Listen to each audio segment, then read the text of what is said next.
اور میں اپنے آپ کو پاک صاف نہیں کہتا، کیونکہ نفس امارہ انسان کو برائی ہی سکھاتا رہتا ہے، مگر یہ کہ میرا پروردگار رحم فرمائے۔ بے شک میرا پروردگار بخشنے والا ہے، مہربان ہے۔ اور بادشاہ نے حکم دیا کہ اسے میرے پاس لاؤ، میں اسے اپنا مصاحب خاص بناؤں گا۔ پھر جب ان سے گفتگو کی تو کہا کہ آج سے تم ہمارے ہاں صاحب منزلت ہو اور صاحب اعتبار ہو۔ یوسف نے کہا مجھے زرعی پیداوار پر مقرر کر دیجئے، کیونکہ میں حفاظت بھی کر سکتا ہوں اور اس کام سے واقف بھی ہوں۔ اس طرح ہم نے یوسف کو ملک مصر میں جگہ دی اور وہ اس ملک میں جہاں چاہتے تھے رہتے تھے۔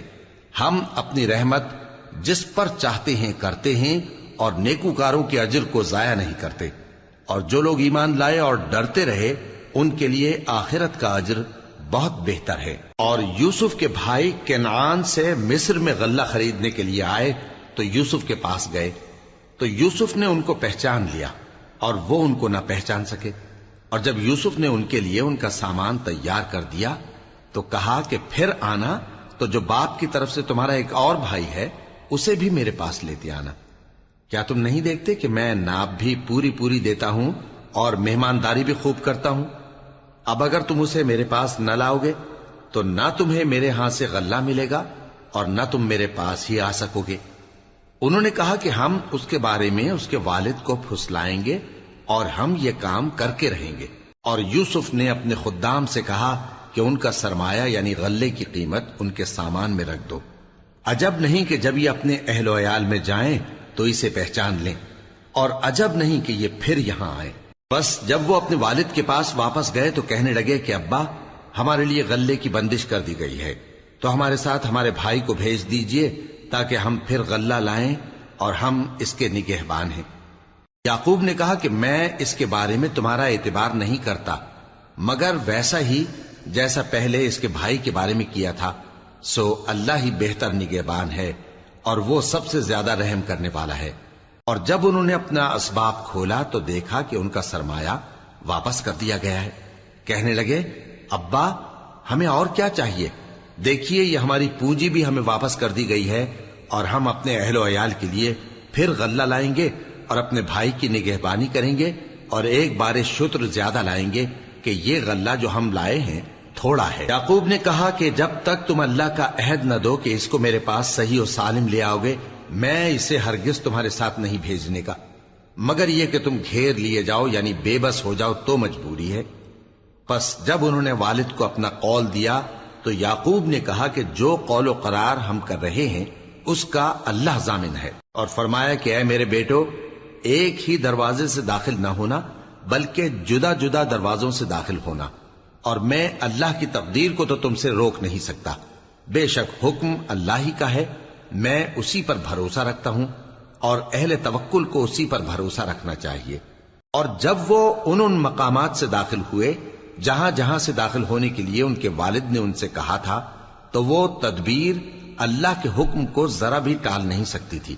ہاں وہ یعقوب کے دل کی خواہش تھی جو انہوں نے پوری کی تھی، اور بے شک وہ صاحب علم تھے، کیونکہ ہم نے ان کو علم سکھایا تھا، لیکن اکثر لوگ نہیں جانتے۔ اور جب وہ لوگ یوسف کے پاس پہنچے تو یوسف نے اپنے حقیقی بھائی کو اپنے پاس جگہ دی اور کہا کہ میں تمہارا بھائی ہوں، تو جو سلوک یہ ہمارے ساتھ کرتے رہے ہیں اس پر افسوس نہ کرنا۔ پھر جب ان کا اسباب تیار کر دیا تو اپنے بھائی کے تھیلے میں آپ خورا رکھ دیا۔ پھر جب وہ آبادی سے باہر نکل گئے تو ایک پکارنے والے نے آواز دی کہ قافلے والو تم تو چور ہو۔ وہ ان کی طرف متوجہ ہو کر کہنے لگے کہ تمہاری کیا چیز کھوئی گئی ہے؟ وہ بولے کہ بادشاہ کا کٹورا کھویا گیا ہے، اور جو شخص اس کو لے کے آئے اس کے لیے ایک بار شتر انعام، اور میں اس کا ضامن ہوں۔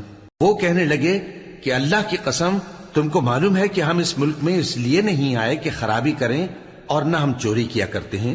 وہ بولے کہ اگر تم جھوٹے نکلے یعنی چوری ثابت ہوئی تو اس کی سزا کیا؟ انہوں نے کہا کہ اس کی سزا یہ کہ جس کے تھیلے میں وہ دستیاب ہو وہی اس کا بدل قرار دیا جائے، ہم ظالموں کو یہی سزا دیا کرتی ہیں۔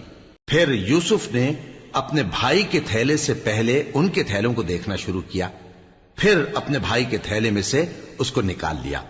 اس طرح ہم نے یوسف کے لیے تدبیر کی، ورنہ بادشاہ کے قانون کے مطابق وہ اپنے بھائی کو لے نہیں سکتے تھے مگر یہ کہ اللہ چاہے، ہم جس کے چاہتے ہیں درجے بلند کرتے ہیں، اور ہر علم والے سے بڑھ کر ایک بڑا علم والا ہے۔ برادران یوسف نے کہا کہ اگر اس نے چوری کی ہو تو کچھ عجب نہیں کہ اس کے ایک بھائی نے بھی پہلے چوری کی تھی، مگر یوسف نے اس بات کو اپنے دل میں مخفی رکھا اور ان پر ظاہر نہ ہونے دیا، یعنی زیر لب کہا کہ تم بڑے برے ہو اور جو تم بیان کرتے ہو اللہ اسے خوب جانتا ہے۔ وہ کہنے لگے کہ اے عزیز، اس کے والد بہت بوڑھے ہیں اور اس سے بہت محبت رکھتے ہیں، تو اس کو چھوڑ دیجئے اور اس کی جگہ ہم میں سے کسی کو رکھ لیجئے، ہم دیکھتے ہیں کہ آپ احسان کرنے والے ہیں۔ یوسف نے کہا کہ اللہ پناہ میں رکھے کہ جس شخص کے پاس ہم نے اپنی چیز پائی ہے اس کے سوا کسی اور کو پکڑ لیں، ایسا کریں تو ہم بڑے بے انصاف ہیں۔ آخر جب وہ اس سے نا امید ہو گئے تو الگ ہو کر صلاح کرنے لگے۔ سب سے بڑے نے کہا، کیا تم نہیں جانتے کہ تمہارے والد نے تم سے اللہ کا عہد لیا ہے اور اس سے پہلے بھی تم یوسف کے بارے میں قصور کر چکے ہو؟ تو جب تک والد صاحب مجھے اجازت نہ دیں میں تو اس جگہ سے ہلنے کا نہیں، یا اللہ میرے لیے کوئی فیصلہ کرے، اور وہ سب سے بہتر فیصلہ کرنے والا ہے۔ تم سب والد صاحب کے پاس واپس جاؤ اور کہو کہ ابا، آپ کے صاحبزادے نے وہاں جا کر چوری کی، اور ہم نے تو اپنی دانست کے مطابق آپ سے اس کے لے آنے کا عہد کیا تھا، مگر ہم غیب کی باتوں کے جاننے اور یاد رکھنے والے تو نہیں تھے، اور جس بستی میں ہم ٹھہرے تھے وہاں سے، یعنی اہل مصر سے، اور جس قافلے میں آئے ہیں اس سے دریافت کر لیجئے، اور ہم اس بیان میں بالکل سچے ہیں۔ جب انہوں نے یہ بات یعقوب سے آ کر کہی تو انہوں نے کہا کہ حقیقت یوں نہیں ہے، بلکہ یہ بات تم نے اپنے دل سے بنا لی ہے، تو صبر ہی بہتر ہے۔ عجب نہیں کہ اللہ ان سب کو میرے پاس لے آئے، بے شک وہ علم والا ہے، حکمت والا ہے۔ اور ان کے پاس سے چلے گئے اور کہنے لگے کہ ہائے افسوس یوسف پر، ہائے افسوس، اور رنج و الم میں ان کی آنکھیں سفید ہو گئیں اور ان کا دل غم سے بھر رہا تھا۔ بیٹے کہنے لگے کہ واللہ آپ تو یوسف کو اسی طرح یاد ہی کرتے رہیں گے یہاں تک کہ آپ گھل جائیں گے یا جان ہی دے دیں گے۔ انہوں نے کہا کہ میں تو اپنے غم و اندوہ کا اظہار اللہ سے کرتا ہوں، اور اللہ کی طرف سے وہ باتیں جانتا ہوں جو تم نہیں جانتے۔ اے بیٹو، یوں کرو کہ ایک دفعہ پھر جاؤ اور یوسف اور اس کے بھائی کو تلاش کرو، اور اللہ کی رحمت سے نا امید نہ ہونا کہ اللہ کی رحمت سے تو کافر لوگ ہی نا امید ہوا کرتے ہیں۔ پھر جب وہ یوسف کے پاس گئے تو کہنے لگے کہ اے عزیز، ہمیں اور ہمارے اہل و عیال کو بڑی تکلیف ہو رہی ہے، اور ہم یہ تھوڑا سا سرمایہ لائے ہیں، آپ ہمیں اس کے عوض پورا غلہ دے دیجئے اور ہم پر خیرات کیجئے کہ اللہ خیرات کرنے والوں کو ثواب دیتا ہے۔ یوسف نے کہا، تمہیں معلوم ہے کہ جب تم نادانی میں پھنسے ہوئے تھے تو تم نے یوسف اور اس کے بھائی کے ساتھ کیا کیا تھا؟ وہ بولے، کیا واقعی تم ہی یوسف ہو؟ انہوں نے کہا، ہاں میں یوسف ہوں، اور بن یامین کی طرف اشارہ کر کے کہنے لگے، یہ میرا بھائی ہے، اللہ نے ہم پر بڑا احسان کیا ہے۔ جو شخص اللہ سے ڈرتا اور صبر کرتا ہے تو اللہ نیکوکاروں کا اجر ضائع نہیں کرتا۔ وہ بولے، اللہ کی قسم، اللہ نے تم کو ہم پر فضیلت بخشی ہے اور بے شک ہم خطاکار تھے۔ یوسف نے کہا کہ آج کے دن تم پر کوئی ملامت نہیں، اللہ تم کو معاف کرے، اور وہ سب سے بڑھ کر رحم کرنے والا ہے۔ یہ میرا کرتا لے جاؤ، پھر اسے والد صاحب کے منہ پر ڈال دینا تو وہ بینا ہو جائیں گے، اور اپنے تمام اہل و عیال کو میرے پاس لے آؤ۔ اور جب قافلہ مصر سے روانہ ہوا تو ان کے والد کہنے لگے کہ اگر مجھ کو یہ نہ کہو کہ بوڑھا بہک گیا ہے تو مجھے تو یوسف کی بو آ رہی ہے۔ وہ بولے کہ واللہ آپ اسی قدیم غلطی میں مبتلا ہیں۔ مگر جب خوشخبری دینے والا آپ پہنچا تو اس نے کرتا ان کے منہ پر ڈال دیا، سو وہ بینا ہو گئے، اور بیٹوں سے کہنے لگے، کیا میں نے تم سے نہیں کہا تھا کہ میں اللہ کی طرف سے وہ باتیں جانتا ہوں جو تم نہیں جانتے؟ بیٹوں نے کہا کہ ابا، ہمارے لیے ہمارے گناہ کی مغفرت مانگیے، بے شک ہم خطاکار تھے۔ فرمایا، میں اپنے پروردگار سے تمہارے لیے بخشش مانگوں گا، بے شک وہ بخشنے والا ہے، مہربان ہے۔ پھر جب یہ سب لوگ یوسف کے پاس پہنچے تو انہوں نے اپنے والدین کو اپنے پاس جگہ دی اور کہا، مصر میں داخل ہو جائیے، اللہ نے چاہا تو امن و امان سے رہیے گا۔ اور اپنے والدین کو تخت پر بٹھایا اور سب ان کے آگے سجدے میں گر پڑے۔ اور اس وقت یوسف نے کہا، ابا جان، یہ میرے اس خواب کی تعبیر ہے جو میں نے پہلے بچپن میں دیکھا تھا، میرے پروردگار نے اسے سچ کر دیا اور اس نے مجھ پر بہت سے احسان کیے ہیں کہ مجھ کو قید خانے سے نکالا، اور اس کے بعد کہ شیطان نے مجھ میں اور میرے بھائیوں میں فساد ڈال دیا تھا، آپ کو گاؤں سے یہاں لایا۔ بے شک میرا پروردگار جو چاہتا ہے تدبیر سے کرتا ہے، وہ علم والا ہے، حکمت والا ہے۔ جب یہ سب باتیں ہو لیں تو یوسف نے اللہ سے دعا کی کہ اے میرے پروردگار، تو نے مجھ کو حکومت سے نوازا اور خوابوں کی تعبیر کا علم بخشا۔ اے آسمانوں اور زمین کے پیدا کرنے والے، تو ہی دنیا اور آخرت میں میرا کارساز ہے۔ تو مجھے دنیا سے اپنی اطاعت کی حالت میں اٹھائیو اور آخرت میں اپنے نیک بندوں میں داخل کیجو۔ اے پیغمبر، یہ اخبار غیب میں سے ہیں جو ہم تمہاری طرف بھیجتے ہیں۔ اور جب برادران یوسف نے اپنی بات پر اتفاق کیا تھا اور وہ فریب کر رہے تھے تو تم ان کے پاس تو نہ تھے، اور بہت سے آدمی گو تم کتنی خواہش کرو ایمان لانے والے نہیں ہیں، اور تم ان سے اس خیر خواہی کا کچھ صلہ بھی تو نہیں مانگتے۔ یہ قرآن اور کچھ نہیں تمام جہانوں کے لیے نصیحت ہے، اور آسمان و زمین میں بہت سی نشانیاں ہیں جن پر سے یہ گزرتے ہیں اور ان کو نظر انداز کر دیتے ہیں، اور یہ اکثر اللہ پر ایمان نہیں رکھتے مگر اس کے ساتھ شرک بھی کرتے ہیں۔ تو کیا یہ اس بات سے بے خوف ہیں کہ ان پر اللہ کا عذاب نازل ہو کر ان کو ڈھانپ لے، یا ان پر ناگہاں قیامت آ جائے اور انہیں خبر بھی نہ ہو؟ کہہ دو میرا رستہ تو یہ ہے، میں اللہ کی طرف بلاتا ہوں سمجھ بوجھ کر، میں بھی لوگوں کو اللہ کی طرف بلاتا ہوں اور میرے پیراؤ بھی، اور اللہ پاک ہے اور میں شرک کرنے والوں میں سے نہیں ہوں۔ اور ہم نے تم سے پہلے بستیوں کے رہنے والوں میں سے مرد ہی بھیجے تھے جن کی طرف ہم وہی بھیجتے تھے۔ کیا ان لوگوں نے ملک میں سیر و سیاحت نہیں کی کہ دیکھ لیتے کہ جو لوگ ان سے پہلے تھے ان کا انجام کیا ہوا؟ اور متقیوں کے لیے آخرت کا گھر بہت اچھا ہے، کیا تم سمجھتے نہیں؟ یہاں تک کہ جب پیغمبر نا امید ہو گئے اور انہوں نے خیال کیا کہ اپنی نصرت کے بارے میں جو بات انہوں نے کہی تھی اس میں وہ سچے نہ نکلے، تو ان کے پاس ہماری مدد آ پہنچی، پھر جسے ہم نے چاہا بچا دیا، اور ہمارا عذاب اتر کر گناہگار لوگوں سے پھیرا نہیں کرتا۔ ان کے قصے میں عقل مندوں کے لیے عبرت ہے۔ یہ قرآن ایسی بات نہیں ہے جو اپنے دل سے بنائی گئی ہو، بلکہ جو کتابیں اس سے پہلے نازل ہوئی ہیں ان کی تصدیق کرنے والا ہے، اور ہر چیز کی تفصیل کرنے والا، اور مومنوں کے لیے ہدایت اور رحمت ہے۔ شروع اللہ کا نام لے کر جو بڑا مہربان نہایت رحم والا ہے۔ الف لام میم را۔ اے نبی، یہ کتاب الہی کی آیتیں ہیں، اور جو کچھ تمہارے پروردگار کی طرف سے تم پر نازل ہوا ہے حق ہے، لیکن اکثر لوگ ایمان نہیں لاتے۔ اللہ وہی تو ہے جس نے ستونوں کے بغیر آسمان جیسا کہ تم دیکھتے ہو اتنے اونچے بنائے، پھر عرش پر جلوہ افروز ہوا اور سورج اور چاند کو کام میں لگا دیا، ہر ایک میعاد معین تک گردش کر رہا ہے۔ وہی دنیا کے کاموں کا انتظام کرتا ہے، اس طرح وہ اپنی آیتیں کھول کھول کر بیان کرتا ہے کہ تم اپنے پروردگار کے روبرو جانے کا یقین کرو۔ اور وہی ہے جس نے زمین کو پھیلایا اور اس میں پہاڑ اور دریا پیدا کیے اور ہر طرح کے میووں کی دو دو قسمیں بنائیں۔ وہی رات کو دن کا لباس پہناتا ہے، غور کرنے والوں کے لیے اس میں بہت سی نشانیاں ہیں۔ اور زمین میں کئی طرح کے قطعات ہیں ایک دوسرے سے ملے ہوئے، اور انگور کے باغ اور کھیتی اور کھجور کے درخت، بعض کی بہت سی شاخیں ہیں اور بعض کی اتنی نہیں ہوتی، باوجود کہ پانی سب کو ایک ہی ملتا ہے۔ اور ہم بعض میووں کو بعض پر لذت میں فضیلت دیتی ہیں، اور اس میں سمجھنے والوں کے لیے بہت سی نشانیاں ہیں۔ اگر تم عجیب بات سننی چاہو تو کافروں کا یہ کہنا عجیب ہے کہ جب ہم مر کر مٹی ہو جائیں گے تو کیا اثر نو پیدا ہوں گے؟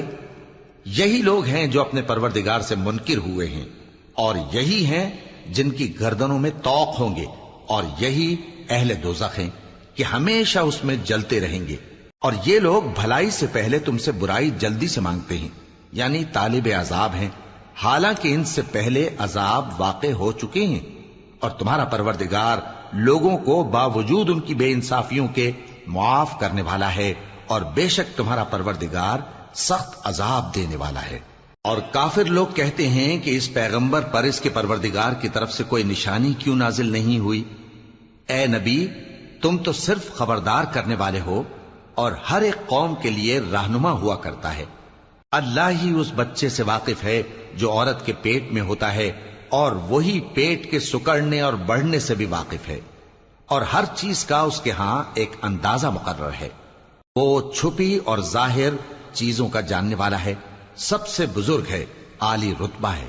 کوئی تم میں سے چپکے سے بات کہے یا پکار کر، یا رات کو کہیں چھپ جائے یا دن کی روشنی میں کھلم کھلا چلے پھرے، اللہ کے نزدیک برابر ہے۔ اس کے آگے اور پیچھے اللہ کے چوکیدار ہیں جو اللہ کے حکم سے اس کی نگرانی کرتے ہیں۔ اللہ اس نعمت کو جو کسی قوم کو حاصل ہے نہیں بدلتا جب تک کہ وہ اپنی حالت کو نہ بدلے، اور جب اللہ کسی قوم کے ساتھ برائی کا ارادہ کرتا ہے تو وہ پھر نہیں سکتی، اور اللہ کے سوا ان کا کوئی مددگار نہیں ہوتا۔ وہی تو ہے جو تم کو ڈرانے اور امید دلانے کے لیے بجلی دکھاتا اور بھاری بھاری بادل پیدا کرتا ہے، اور رعد اور فرشتے سب اس کے خوف سے اس کی تسبیح و تحمید کرتے رہتے ہیں۔ اور وہی بجلیاں بھیجتا ہے، پھر جس پر چاہتا ہے گرا بھی دیتا ہے، جبکہ وہ اللہ کے بارے میں جھگڑتے ہیں، اور وہ بڑی قوت والا ہے۔ کام کا پکارنا تو اسی کا ہے، اور جن کو یہ لوگ اس کے سوا پکارتے ہیں وہ ان کی پکار کو کسی طرح قبول نہیں کرتے، مگر اس شخص کی طرح جو اپنے دونوں ہاتھ پانی کی طرف پھیلا دے تاکہ دور ہی سے اس کے منہ تک آ پہنچے، حالانکہ وہ اس تک کبھی بھی نہیں آ سکتا۔ اور اسی طرح کافروں کی پکار بیکار ہے۔ اور جتنی مخلوقات آسمانوں اور زمین میں ہے، خوشی سے یا ناخوشی سے اللہ کے آگے سجدہ کرتی ہے، اور ان کے سائے بھی صبح و شام سجدے کرتے ہیں۔ ان سے پوچھو کہ آسمانوں اور زمین کا پروردگار کون ہے؟ تم ہی کہہ دو کہ اللہ۔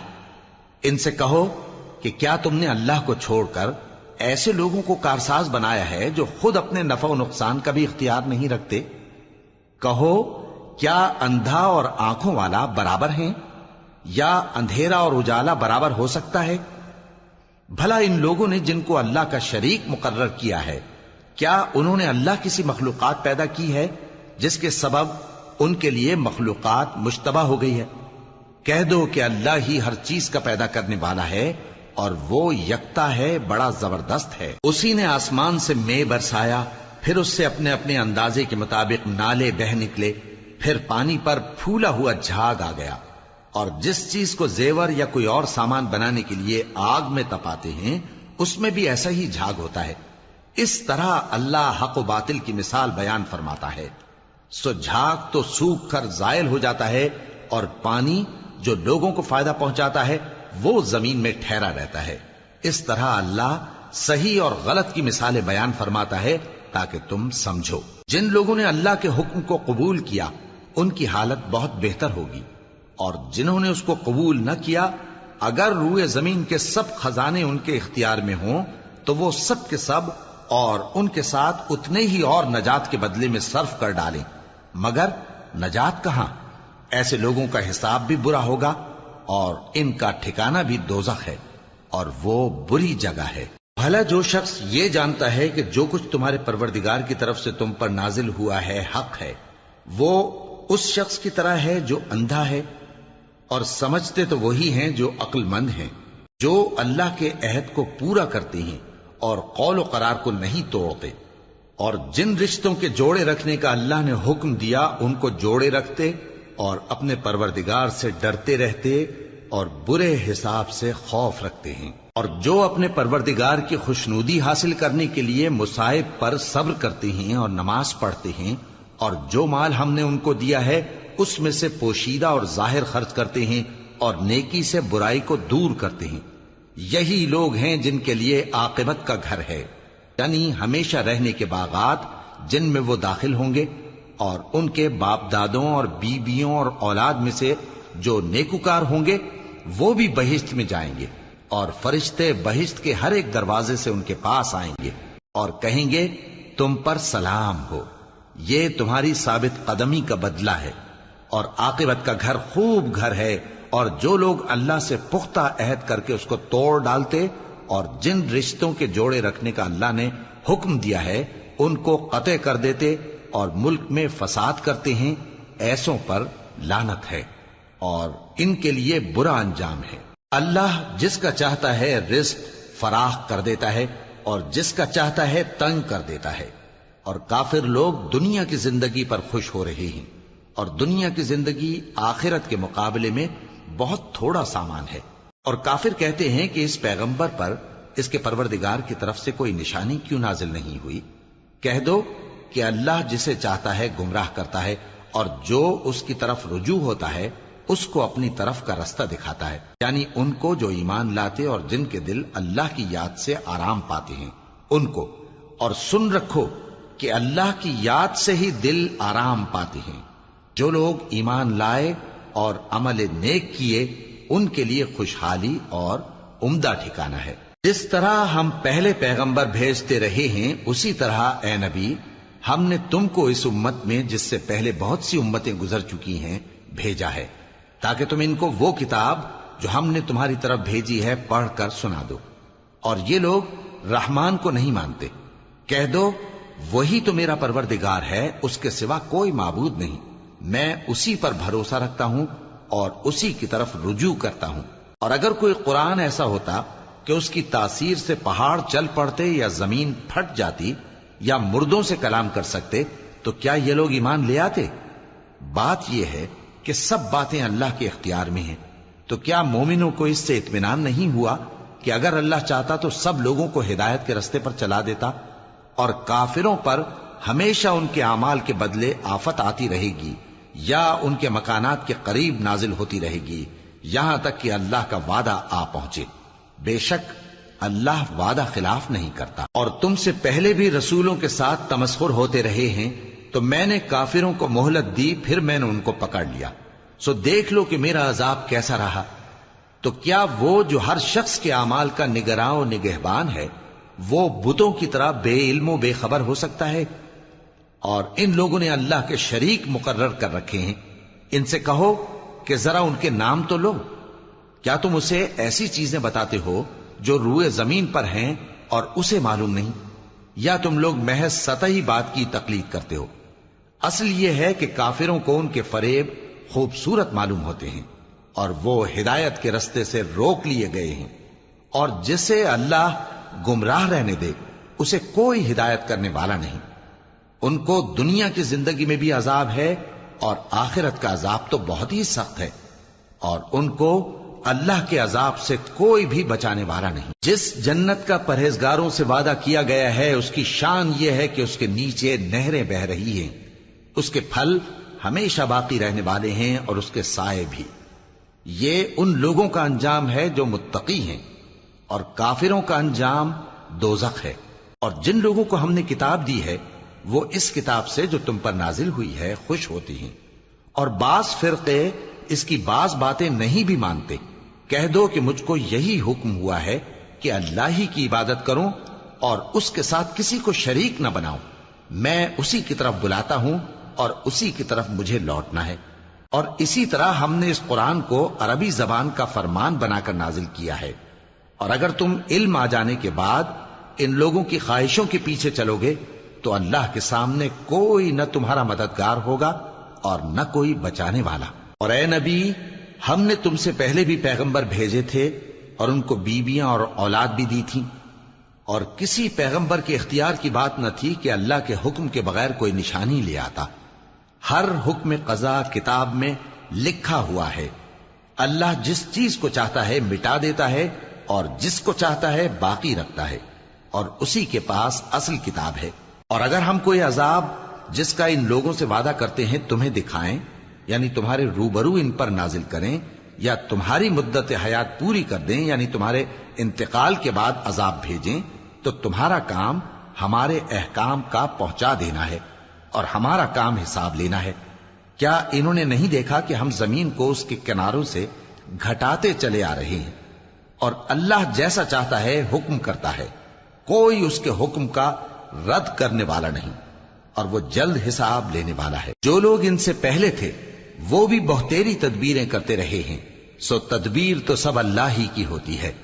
ہر شخص جو کچھ کر رہا ہے اللہ اسے جانتا ہے، اور کافر جلد معلوم کر لیں گے کہ آخرت میں اچھا انجام کس کے لیے ہوتا ہے۔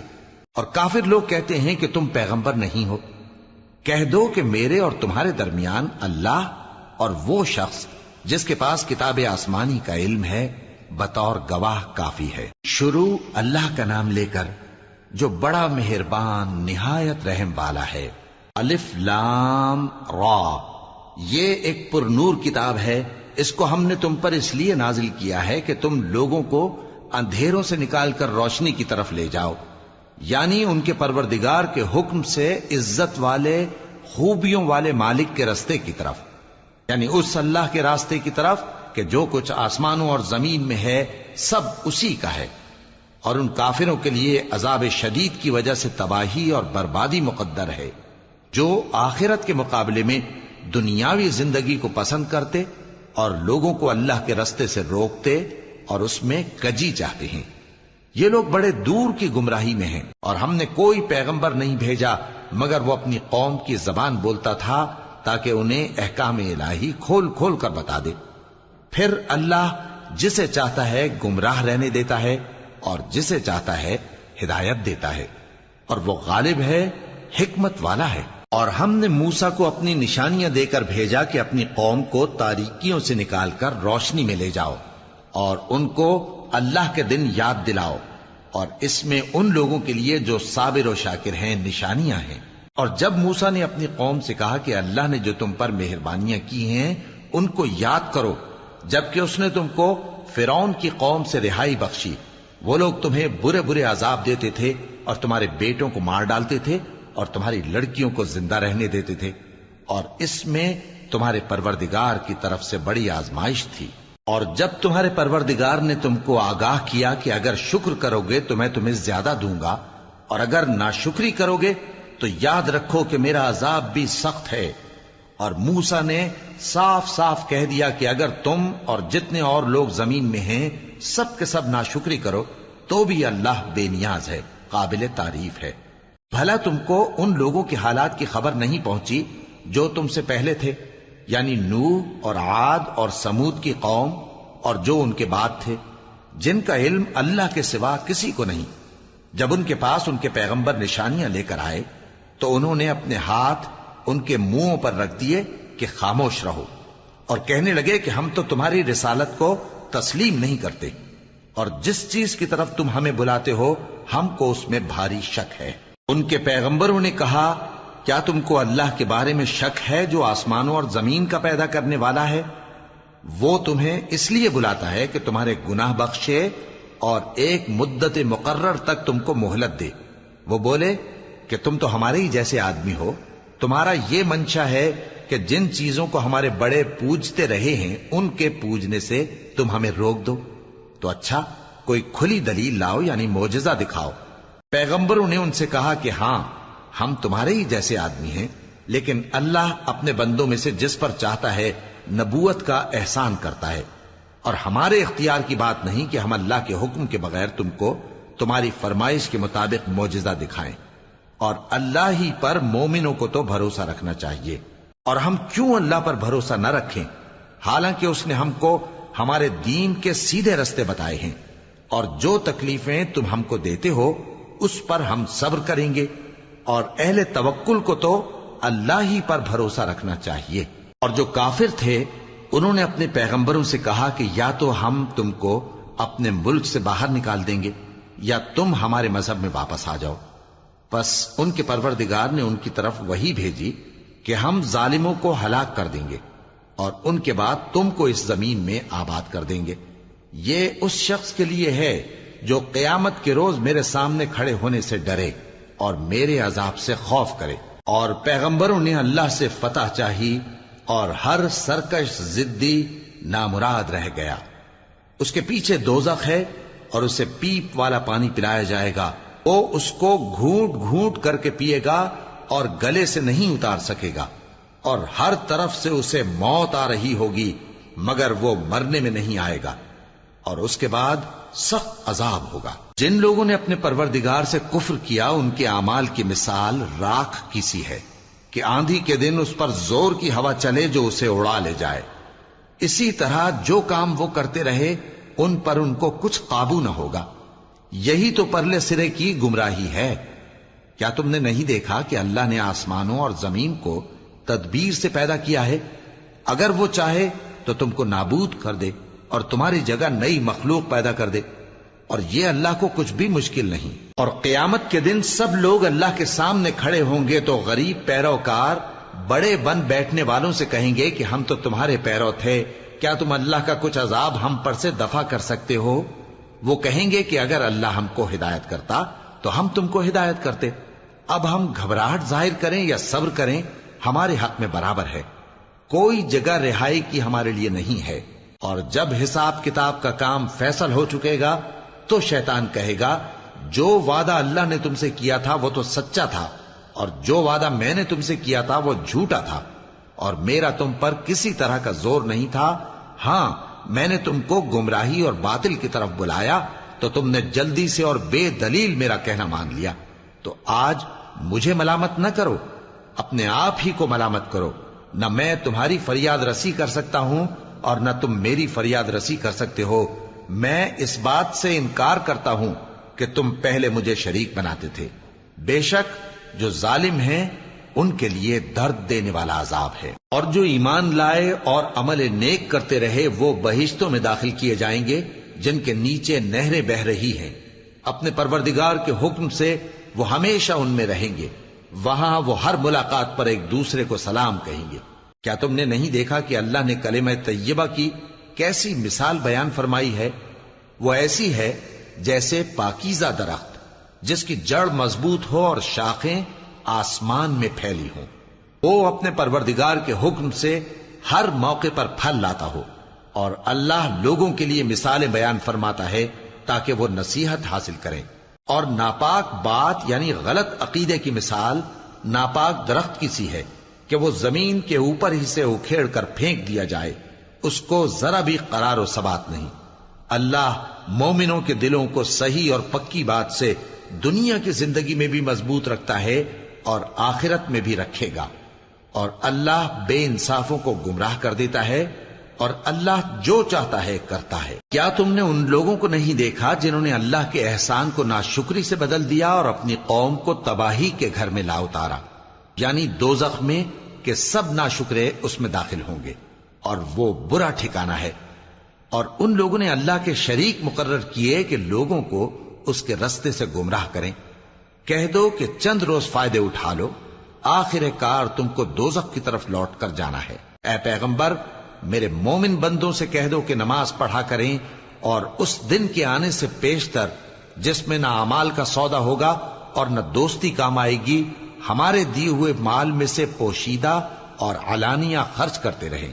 اللہ ہی تو ہے جس نے آسمانوں اور زمین کو پیدا کیا اور آسمان سے مے برسایا، پھر اس سے تمہارے کھانے کے لیے پھل پیدا کیے اور کشتیوں اور جہازوں کو تمہارے زیر فرمان کیا تاکہ وہ سمندر میں اس کے حکم سے چلیں، اور نہروں کو بھی تمہارے زیر فرمان کیا، اور سورج اور چاند کو تمہارے لیے کام میں لگا دیا کہ دونوں دن رات ایک ڈگر پر چل رہے ہیں، اور رات اور دن کو بھی تمہاری خاطر کام میں لگا دیا، اور جو کچھ تم نے مانگا سب میں سے تم کو عنایت کیا۔ اور اگر اللہ کے احسان گننے لگو تو شمار نہ کر سکو، مگر لوگ نعمتوں کا شکر نہیں کرتے۔ کچھ شک نہیں کہ انسان بڑا بے انصاف ہے، ناشکرا ہے۔ اور جب ابراہیم نے دعا کی کہ اے میرے پروردگار، اس شہر کو لوگوں کے لیے امن کی جگہ بنا دے، اور مجھے اور میری اولاد کو اس بات سے کہ بتوں کی پرستش کرنے لگیں بچائے رکھیو۔ اے پروردگار، انہوں نے بہت سے لوگوں کو گمراہ کیا ہے، سو جس شخص نے میرا کہا مانا وہ میرا ہے، اور جس نے میری نافرمانی کی تو بخشنے والا ہے، مہربان ہے۔ اے پروردگار، میں نے اپنی اولاد ایک وادی میں جہاں کھیتی نہیں، تیرے عزت و ادب والے گھر کے پاس لا بسائی ہے۔ اے پروردگار، تاکہ یہ نماز پڑھیں، سو تو لوگوں کے دلوں کو ایسا کر دے کہ ان کی طرف جھکے رہیں، اور ان کو میووں سے روزی دیتے رہنا تاکہ تیرا شکر کریں۔ اے پروردگار، جو بات ہم چھپاتے اور جو ظاہر کرتے ہیں تو سب جانتا ہے، اور اللہ سے کوئی چیز مخفی نہیں، نہ زمین میں نہ آسمان میں۔ اللہ کا شکر ہے جس نے مجھ کو بڑی عمر میں اسماعیل اور اسحاق بخشے، بے شک میرا پروردگار دعا سننے والا ہے۔ اے پروردگار، مجھ کو ایسی توفیق عنایت کر کہ نماز پڑھتا رہوں، اور میری اولاد کو بھی یہ توفیق بخش۔ اے پروردگار، میری دعا قبول فرما۔ اے پروردگار، حساب کتاب کے دن میری اور میرے ماں باپ کی اور مومنوں کی مغفرت کیجو۔ اور مومنوں، یہ نہ سمجھنا کہ یہ ظالم جو کام کر رہے ہیں اللہ ان سے بے خبر ہے۔ وہ ان کو اس دن تک مہلت دے رہا ہے جبکہ دہشت کے سبب آنکھیں پھٹی کی پھٹی رہ جائیں گی اور لوگ سر اٹھائے ہوئے میدان قیامت کی طرف دوڑ رہے ہوں گے۔ ان کی نگاہیں خود اپنی طرف لوٹ نہ سکیں گی اور ان کے دل مارے خوف کے ہوا ہو رہے ہوں گے۔ اور لوگوں کو اس دن سے آگاہ کر دو جب ان پر عذاب آ جائے گا۔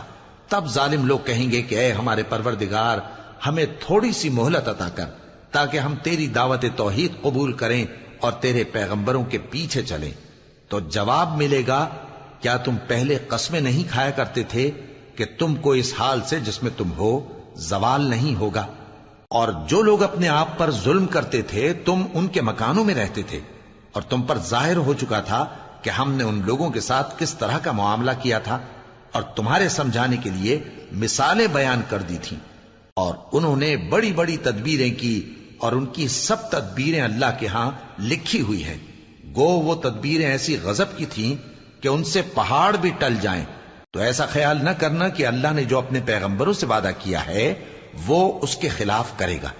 بے شک اللہ زبردست ہے، بدلہ لینے والا ہے۔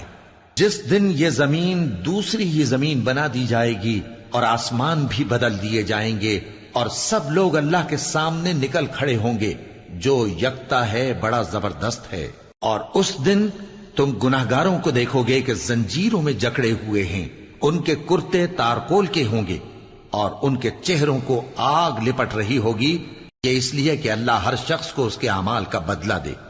بے شک اللہ جلد حساب لینے والا ہے۔ یہ قرآن لوگوں کے نام اللہ کا پیغام ہے تاکہ ان کو اس سے ڈرایا جائے اور تاکہ وہ جان لیں کہ وہی اکیلا معبود ہے، اور تاکہ اہل عقل نصیحت حاصل کریں۔